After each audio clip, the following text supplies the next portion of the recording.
नमस्कार, आप देख रहे हैं जोहार झारखंड। मैं हूं आपके साथ विभा उपाध्याय। झारखंड के मुख्यमंत्री हेमंत सोरेन ने सुप्रीम कोर्ट के फैसले का स्वागत किया और कहा कि इससे साबित हो गया कि उनके ऊपर लगे सारे आरोप निराधार हैं। रांची में मीडिया से बात करते हुए मुख्यमंत्री हेमंत सोरेन ने कहा कि विपक्षी दल ने उन्हें झूठे केस में फंसाने की पुरजोर साजिश रची, पर अदालत ने उनका साथ नहीं दिया और न्याय की जीत हो रही है। मुख्यमंत्री हेमंत सोरेन की विधायक पत्नी कल्पना सोरेन ने भी कोर्ट के फैसले का स्वागत किया है। साथ ही उन्होंने यह भी कहा कि जेल में कटे हेमंत सोरेन के 5 महीने कौन लौटाएगा। बेवजह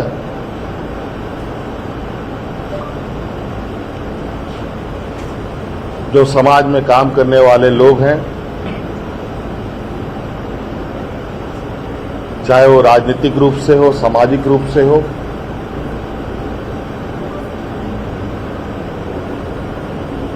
और जो समाज के गरीब, आदिवासी, दलित, पिछड़ों की आवाज बनने का काम कर रहे हैं, उनकी आवाजों को बंद करने का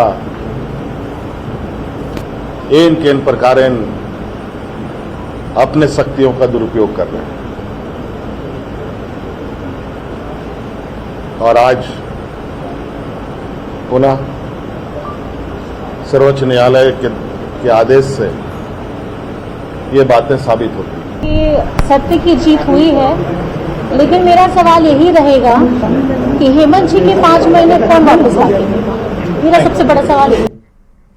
तो सुप्रीम कोर्ट से मुख्यमंत्री हेमंत सोरेन को बड़ी राहत मिल गई। अब सीएम हेमंत सोरेन की जमानत बरकरार रहेगी, क्योंकि सुप्रीम कोर्ट ने हाई कोर्ट से मिली हुई जमानत के आदेश में दखल देने से इनकार कर दिया है और ईडी की ओर से दायर याचिका को खारिज भी कर दिया। जेएमएम और कांग्रेस ने अदालत के इस फैसले का स्वागत किया। एक बार फिर से राहत मिली है। सुप्रीम कोर्ट ने कहा है कि हाई कोर्ट के फैसले पर कोई टिप्पणी नहीं करेंगे और ईडी के शिकायत को खारिज किया है। देखिए, सुप्रीम कोर्ट का जो फैसला आया है वो स्वागत योग्य है और पूरे झारखंड वासियों सहित पूरे देश के लोग इस फैसले से खुश हैं। हाई कोर्ट की जो टिप्पणी थी उससे स्पष्ट हो गया था कि ईडी के द्वारा जो कार्रवाई की गई है वो बिल्कुल गलत थी। मैं सर्वोच्च न्यायालय को मैं स्वागत करता हूं। उनका जो निर्णय है वो स्वागत योग्य है। हर आदमी का उम्मीद रहता है कि दूध के दूध, पानी के पानी न्याय मिले। बहुत जो माननीय न्यायालय ने जो आदेश दिया है इसलिए उसे हम सब लोग सम्मान करते हैं और अच्छी बात है। मेरा सच्चाई है। कुछ दिन के लिए परेशानी हो सकता है, लेकिन सच्चाई तो आखिर सामने आ ही जाती है। इसलिए जो भी मंशा रहा हो लोगों का परेशान करने का या इस राज्य को अस्थिर करने का, उस मंशा में वो लोग कामयाब नहीं हुए। सुप्रीम कोर्ट जब उसमें क्लीन चिट दे दिया तो इससे बड़ी बात और क्या हो सकती है। हम लोग सम्मान करते हैं। रांची से प्रवर्तन निदेशालय की टीम जांच के लिए गढ़वा पहुंची। गढ़वा सदर थाना में ईडी अफसर आधे घंटे तक रुके और एक व्यक्ति के बारे में जानकारी जुटाई गई। गढ़वा थाने से ईडी की टीम जांच के लिए एक जगह पर पहुंची और मीडिया के सवालों पर अफसरों ने बताया कि वो पूर्व chief engineer Virendra Ram case की जांच के लिए यहां पर पहुंचे हैं और हृदयानंद त्रिपाठी नामक व्यक्ति के बारे में सूचना इकट्ठा की जा रही है। इसके बाद ईडी की टीम गढ़वा से निकल गई।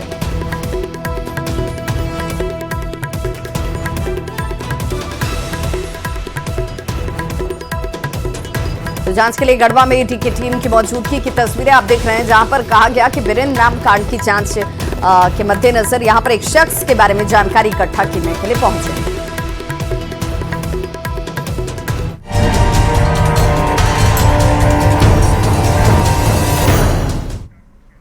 झारखंड विधानसभा के मॉनसून सत्र का दूसरा दिन बेहद हंगामेदार रहा। हंगामे के बीच ही सदन में वित्त मंत्री रामेश्वर उरांव ने अनुपूरक बजट को पेश किया। इसके बाद हंगामे की वजह से सदन की कार्यवाही को मंगलवार तक के लिए स्थगित कर दिया गया। सत्र की शुरुआत से पहले सदन के बाहर भी खूब हंगामा हुआ, सत्ता पक्ष ने बीजेपी सांसद निशिकांत दुबे के उस बयान पर नाराजगी जाहिर की जिसमें उन्होंने केंद्र सरकार से बिहार, बंगाल और झारखंड के कुछ हिस्सों को मिलाकर केंद्र शासित प्रदेश बनाने की मांग की थी। तो विपक्ष ने बांग्लादेशी घुसपैठ के सवाल पर सरकार की जमकर खिंचाई की। कल इनको भी झारखंड की आवाम की आवाज, इनको दर्द पता चलेगा। संताल परगना के अंदर जो डेमोग्राफी बदल रही है, जल जंगल जमीन पर जिस प्रकार से घुसपैठिए काबिज हो रहे हैं, हमारे आर्थिक संसाधनों पर पूरे झारखंड में ये बांग्लादेशी घुसपैठिए काबिज हो रहे हैं। वो सत्ता से बेदखल है। सत्ता की तड़प उनकी इतनी है कि यह जो संघर्ष से झारखंड मिला है, लंबे संघर्ष के बाद, इस झारखंड के बारे में भी वो नहीं सोचते और इस कारण से एक प्रस्ताव लाना चाहता है कि भाई संताल परगना अलग हो जाए, छोटा नागपुर अलग हो जाए। हम लोगों ने जो बांग्लादेशी घुसपैठ के कारण लगातार जो हो रही परेशानी और विशेष करके आदिवासी समुदाय में जो अस्मिता की लड़ाई खड़ी हुई है, माटी बेटी रोटी की जो लड़ाई खड़ा हुई है, उस पे इस सरकार के रहस्यमयी चुप्पी पर हम लोग लगातार जवाब मांग रहे हैं कि भाई आप किस तरह से यहाँ के आदिवासियों की जमीन को लूटने दे रहे हैं, उनके बेटियों के साथ अत्याचार को भी बर्दाश्त कर रहे हैं। केंद्र सरकार पेश करे राज्य सरकार को थ्रू ऑफिशियल चैनल्स, कोई ट्विटर में डाल के, कोई व्हाट्सएप यूनिवर्सिटी में डाल के, कोई व्हाट्सएप ग्रुप में डाल के नहीं, प्रॉपर गवर्नमेंट कम्युनिकेशन चैनल्स के तहत होम मिनिस्ट्री का, भारत के होम मिनिस्ट्री का कम्युनिकेशन यहाँ आना चाहिए। बिहारी को घुसपैठिया कैसे हो सकता है? हमारी पार्टी के जो विधायिका हैं वो आहत हो गई थी। लगातार आप मुसलमानों को गाली दे रहे हैं, और गाली देने वाला कौन? जो बिहार से आकर यहाँ सांसद बन बैठे हैं, विधायक बन बैठे हैं, तो इसी परिप्रेक्ष्य में उन्होंने क्या दिया होगा? ऐसी कोई बात नहीं है। हम लोग सब एक हैं, बिहारी भी एक है, झारखंडी भी एक है। रांची के शहीद जवान प्रकाश गोप की पत्नी बेबी देवी मुआवजा और नौकरी की गुहार लेकर मुख्यमंत्री हेमंत सोरेन से मुलाकात करती नजर आईं। इस मौके पर पूर्व मंत्री बंधु तिर्की भी वहां मौजूद थे। मुख्यमंत्री ने शहीद की पत्नी की पूरी मदद करने की बात कही। आईटीबीपी के जवान प्रकाश गोप भारत चीन बॉर्डर पर ड्यूटी के दौरान 2023 में शहीद हो गए थे और तब से उनकी पत्नी नौकरी और मदद की गुहार लगा रही हैं। उनसे बात की न्यूज 18 संवाददाता संजय सिन्हा ने। विधानसभा में आज पहुंची हैं बेबी देवी। बेबी देवी की पहचान यह है कि यह शहीद प्रकाश कुमार गोप की धर्मपत्नी है और प्रकाश कुमार गोप जो है इंडो तिब्बत चाइना में जो कसर बॉर्डर पर तैनात थे और अगस्त 2023 में शहीद हुए थे। बड़ा बेटा है वो 4 क्लास में है, बेटी है अभी नर्सरी में। दोनों बच्चे मेरे ऑक्सफोर्ड स्कूल जाते हैं। तो जिस हिसाब से अभी वहाँ पे चल रहा है, काफी महंगा भी है स्कूल, हम बच्चे लोग का फीस भी हम देने में असमर्थ है। तो हम झारखंड सरकार से मेरा यही कहना था कि कम से कम बच्चा लोग का फीस भी माफ हो जाए कुछ %। अभी तक कोई नौकरी नहीं मिली आपको? नहीं सर, अभी तक तो कुछ नौकरी वोकरी भी नहीं मिला है। तो हम झारखंड सरकार से मेरा यही कहना था कि हम बच्चे को भी देखें, बच्चे को देखते हुए हम यहाँ पर रह के एक छोटा सा कुछ भी अगर हमको नौकरी अगर मिल जाता है, सरकारी नौकरी, तो हम बच्चे। अभी तक आपने आवेदन दिया हो? यस सर, हम अभी आवेदन भी दे चुके हैं और अभी तो चल रहा है। आज हम सर से मेरा मिलने का मौका मिला। बारे में माननीय मुख्यमंत्री से बात हुई है। एक पेट्रोल पंप के लिए भी आग्रह किया गया है, कुछ मुआवजा भी कुछ इसको उपलब्ध कराया जाए और झारखंड सरकार में इसको, चूंकि इसके बच्चे छोटे छोटे, इनके परवरिश करने माँ बाप भी नहीं हैं, इनके अपना ससुर जी हैं केवल, बाकी इनके अपने जो हैं कोई परिवार का सदस्य भी नहीं है।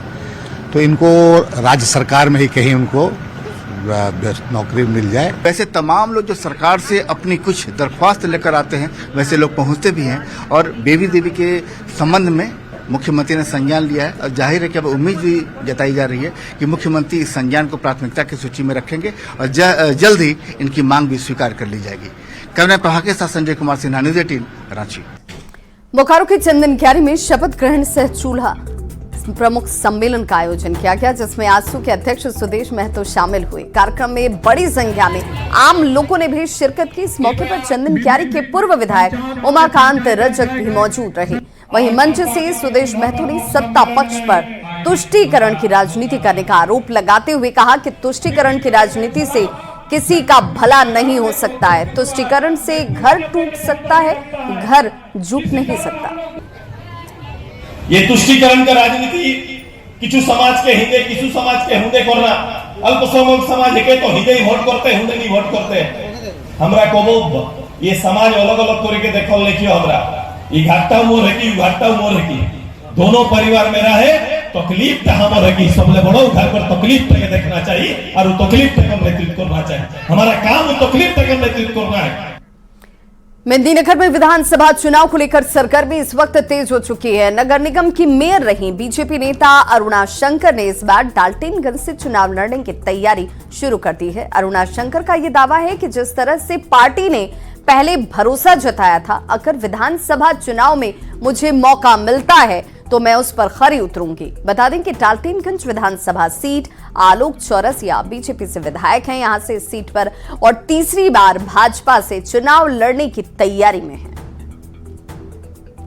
यदि पार्टी मुझ पर विश्वास करके मेरे कार्यों को देखते हुए एक महिला का सम्मान बढ़ाते हुए यदि मुझे पार्टी आगे काम करने का अवसर देती है तो मैं जरूर अपने कार्यों बेहतर कार्य करूंगी।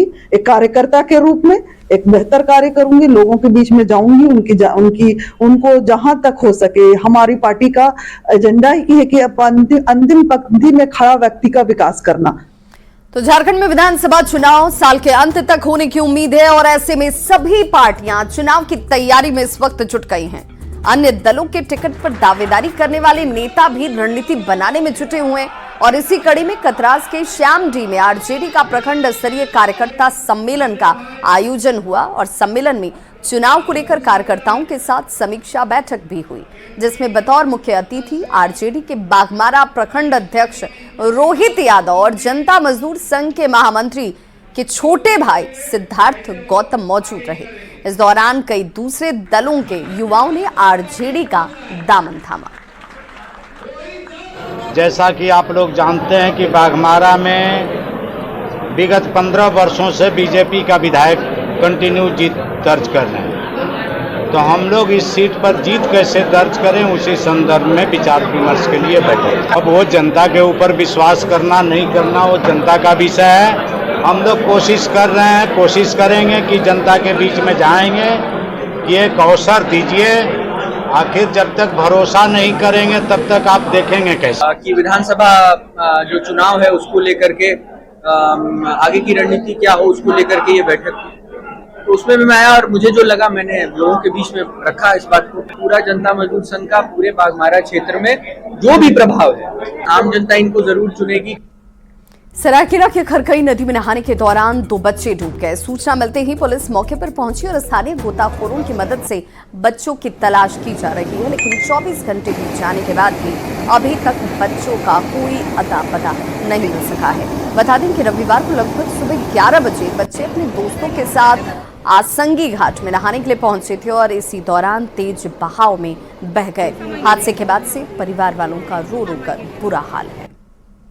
3 बजे मिला कि मेरे वार्ड रहने वाला इच्छापुर मंदिर टोला का एक लड़का है, एक लाइन टोला का है, एक गोलू मोदी है, एक गोलू महतो है। मतलब नहाने आया था शायद नदी, चेक डैम में फिसल के जो है गिर गया है।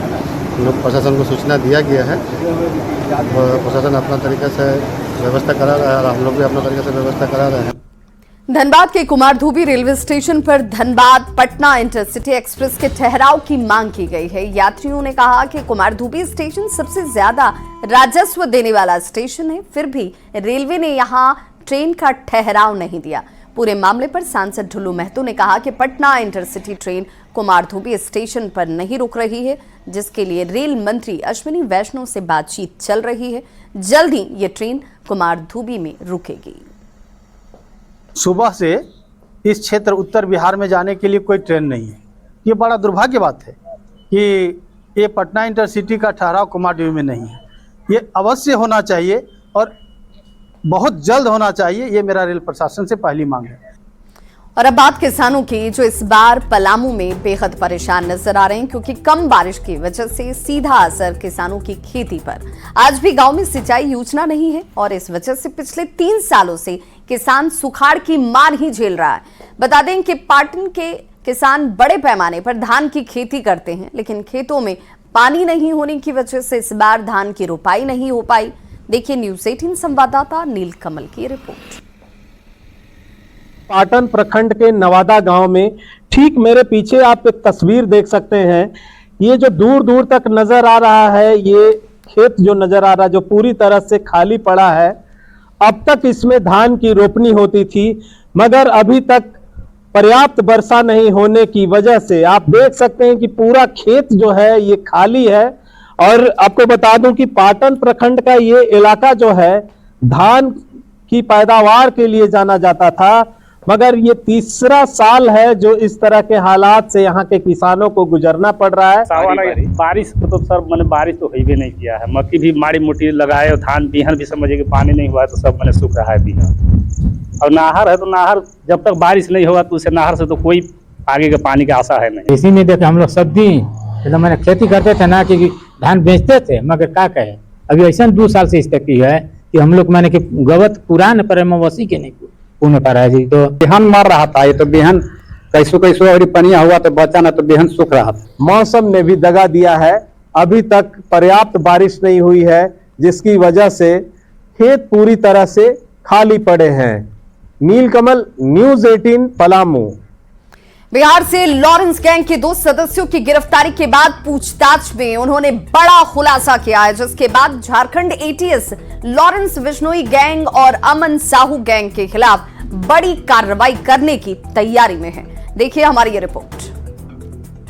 लॉरेंस बिश्नोई गैंग के नेटवर्क का होगा पर्दाफाश, गुर्गे खोलेंगे गैंग की गांठ। राजस्थान से लेकर झारखंड तक एटीएस का शिकंजा।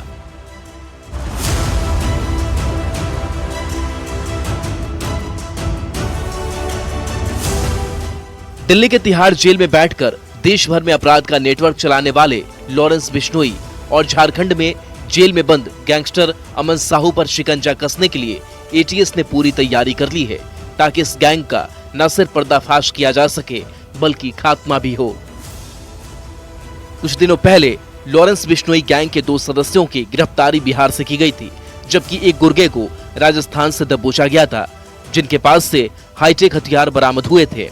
इन हथियारों से ये लोग किसी बड़ी घटना को अंजाम देने की साजिश रच रहे थे, लेकिन उससे पहले ही ये पुलिस के हत्थे चढ़ गए। एटीएस के शिकंजे में फंसे इन गुर्गों ने पूछताछ में कुछ ऐसा खुलासा किया है जिससे लॉरेंस बिश्नोई और अमन साहू दोनों के खिलाफ कार्रवाई करने में काफी मदद मिलेगी। इन गुर्गों ने बताया कि जो हथियार एटीएस ने बरामद किए हैं वो अमन साहू गैंग को सप्लाई करने वाले थे। एक तरफ लॉरेंस देश के सबसे कुख्यात गैंगस्टर में से एक है, जिस पर ना जाने कितनी हत्याओं का आरोप है, तो दूसरी तरफ झारखंड की जेल में बंद अमन साहू 17 साल की उम्र में ही अपराध की दुनिया में कदम रख चुका था और आज उसके ऊपर 50 से ज्यादा मुकदमे दर्ज हैं। Bureau report, news 18।